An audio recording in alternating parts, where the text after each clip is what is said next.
တိုက်ဆုံးချက်ကတော့ပြောမှဆိုဟိုအရန်ခဲလောက်တာပေါ့နော်ဒါကလေးတွေမဟုတ်ဘူးမိဘတွေရောပေါ့လေမင်္ဂလာပါရှင်မဟုတ်ဟိုတသားလေးဖုန်းသီစာပြေကညီမတို့နာချာပီစကူမှာကြောင်းတက်လာတာဆိုလို့ရှိရင်အခု3လဝင်ကျင်လောက်ရှိပြီပေါ့နော်မမဟုတ်တသားလေးကြောင်းတက်လာတဲ့3လဝင်ကျင်မှာပေါ့နော်တသားလေးထူးထူးခြားခြားတူတက်ပြောင်းလဲလာမှုအပိုင်းလေးနဲ့ပတ်သက်ပြီးပြပြပေးပါအောင်ရှင်ဟုတ်ဟိုတာအဓိကဟိုစကားပြောအရန်နောက်ကြတာပေါ့နော်ဟိုတာဒီကြောင်းထားဖြစ်တာလည်းဒီအရင်တော့သူတောက်ဒီမှာထားဖြစ်တဲ့ဆရာဝန်ပေါ့နော်ဆရာဝန်ညွှန်ပေးလိုက်တော့ထားဖြစ်တာအခုဒီရောက်တော့တိတတာပေါ့နော်စကားတွေလည်းပြောတယ်အဓိကသားကြလို့စကားမပြောတာပေါ့အဲ့မြန်မာစကားလုံးတွေအရန်ခတ်တာလေအဲ့အခုကတော်တော်ပြောနေမြန်မာလောအင်္ဂလိပ်လောပေါ့နော်ဟုတ်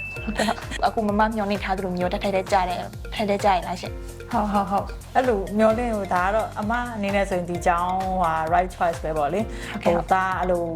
သူ့ဟိုအမောက်ကြတော့ဒီသူ့အဖေချမ်းမိုင်းနဲ့ပတ်သက်ပြီးတော့ဒီသားလည်းစိတ်ပြောင်းလဲအများကြီးဖြစ်တော့ကြတော့ကလေးစိတ်မချမ်းသာမျိုးပေါ့နော်စိတ်မချမ်းသာပြီးတော့အဲ့လိုစကားပြောတာမထွက်လာတာအဲ့လိုမကြောက်တာပေါ့လေဟုတ်ကဲ့မမဆိုဆရာဝန်နဲ့လည်းပြရင်လည်းမှဒီဘက်ကြောင်းညွှန်လိုက်တာဒါမှန်တယ်ပေါ့လေအဲ့လိုပြောချင်တာမဟုတ်တခြားဟာနဲ့ပတ်သက်ပြီးတော့တိုးတက်လာမှုတွေရောရှိလားရှင်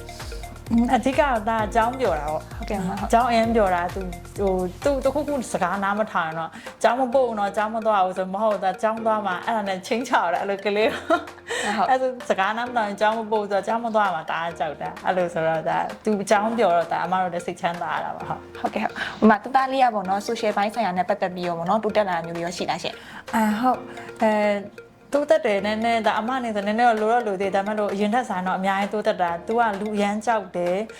သူများကိုနှုတ်ဆက်မှာဒါကြောက်တာပုံညာပေါ့နော်အခုတော့မဟုတ် तू ကပဲလိုက်ခင်ချင်တယ်သူ့တညလူနှုတ်ဆက်လို့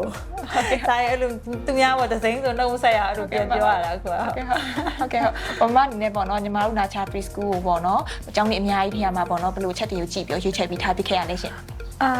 အမှန်တိုင်းပြောရင်တော့ဒါဆရာဝန်ရ recommend ပေါ့လေဟိုဟာဖြစ်လို့သူ့သမီးတော့ကလည်းအဲ့လိုစကားပြောနောက်ကြရတယ်အဓိကမောက်ကြကလေးကိုအချိန်မပေးနိုင်တော့ဖုန်းတာပေးထားတာအဲဒါသူ့သမီးတော့ကလည်းအဲ့လိုဖြစ်တယ်ပေါ့အသိဆရာဝန်ကသူ့သမီးကဒီငါချောက်ထားလို့အရင်အဆင်ပြေရတယ်ပေါ့အခုဆိုရင်ဒါအစိုးရကြောင်းပြန်ထားရင်တော့ okay နေပေါ့ကွာအဲ့လိုမျိုးပြောလို့ဒါလုံးဝဒီလိုပဲကျွေးလိုက်တာအများကြီးတော့မစုံစမ်းမနဲ့လေဟုတ်ကဲ့ဟုတ်မမအနေနဲ့ပေါ့နော်ညီမတို့နာချာ preschool နဲ့ပတ်သက်ပြီးတော့အကြိုက်ဆုံးအချက်လေးပြပြပေးပါအောင်ရှင်အတိုက်ဆုံးချက်ကတော့ပြောမှဆိုဟိုအရန်ခဲလောက်တာပေါ့နော်ဒါကလေးတွေမဟုတ်ဘူးမိဘတွေရောပေါ့လေပြောဟိုကိုလည်းတခြားเจ้าနဲ့လိုက်ပို့ဖူးပါတယ်ပေါ့နော်ကိုသူတွေသူမတွေလည်းတခြားเจ้าထားကြတာရှိတယ်ဟိုဆွေဖြစ်တာတော့ဟုတ်တယ်ဒါပေမဲ့တရားကြပြောင်းလည်းမသွားပေါ့နော်ပထမတည်းလည်းမဟုတ်ဒုတိယတည်းခုဆိုရင်ဒါအမကျ campus နှစ်ခုပေါ့နော်မန်းလေးတုန်းကလည်းဒီနာချာပဲထားတာအမတို့ဒီရန်ကုန်ပြောင်းတော့လေဒီလိုပဲဆက်ပြီးတော့ရွေးတာပေါ့လေအဲ့လိုဆိုတော့ဟိုဆီယာမတွေအရန်ဆွေဖြစ်တာပေါ့လေဟုတ်မိဘရောကလေးတွေပေါ့အကုန်လုံးပေါ့ဟုတ်ကဲ့မဟုတ်အခုလိုအချိန်မီဖြစ်ကြပြကျေးဇူးတင်ပါတယ်ရှင်မဟုတ်မင်္ဂလာရှင်တို့နေလေးချစ်ပါစေရှင်မဟုတ်ကျေးဇူးပါဟုတ်ကျေးဇူးပါ